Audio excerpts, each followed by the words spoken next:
सर्वांचं स्वागत करतोय आणि आता संजय राऊत यांनी संयुक्त महाराष्ट्राच्या लढ्याची आठवण करून दिली। तो जो मंगल कलश आणला गेला तो काही सत्यनारायणाच्या पूजेसारखा आणला गेला नाही, त्याच्या मागे खूप मोठा संघर्ष झालेला आहे।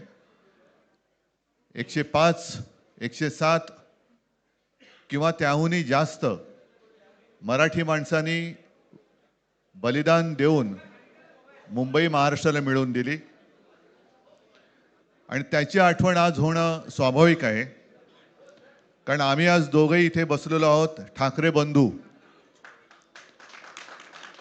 आमच्या दोघांचे आजोबा प्रबोधनकार हे संयुक्त महाराष्ट्राच्या लढ्यामध्ये पहिल्या 5 सेनापतींमधले एक सेनापती, त्यांच्या सोबत माझे वडील म्हणजे शिवसेना प्रमुख हिंदू हृदय सम्राट बाळासाहेब ठाकरे, राजचे वडील म्हणजे माझे काका श्रीकांतजी ठाकरे, म्हणजे अख्खं ठाकरे घराणं त्यावेळेला मुंबईसाठी संघर्ष करत होता।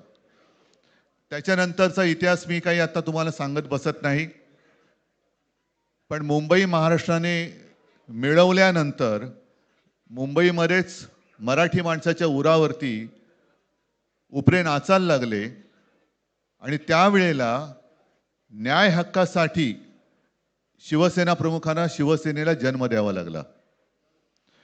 साधारणतः 60-65 वर्ष आता होतील, पुढच्या वर्षी शिवसेनेला 60 वर्ष होतील। इतकी वर्ष व्यवस्थित गेली आणि आज परत आपण पाहतो आहोत की मुंबईचे लचके, मुंबईच्या चिंधड्या उडवायच्या हे मनसुबे त्यावेळेला ज्यांना मुंबई पाहिजे होती त्यांचेच प्रतिनिधी, जे वरती दोघं जण, वरती म्हणजे इकडे नाही दिल्लीत बसलेले आहेत, त्यांचे मनसुबे आहेत।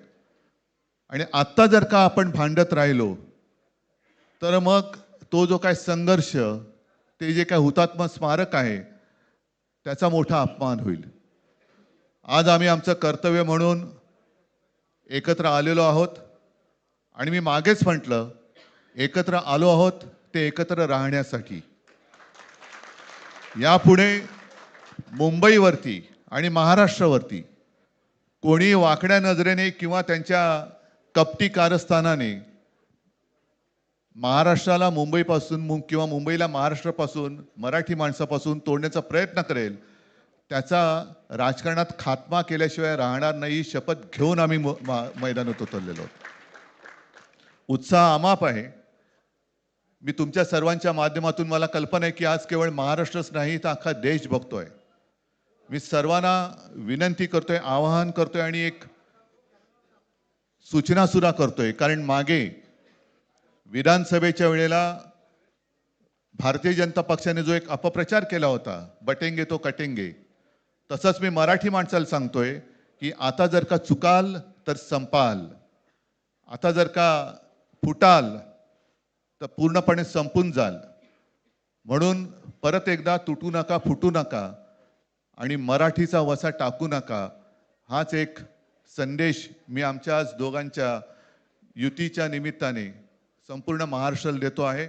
आणि मला खात्री आहे की मराठी माणूस हा सहसा कोणाच्या वाटेला जात नाही, पण त्याच्या वाटेला जर का कोणी आलाच तर त्याला परत जाऊ देत नाही।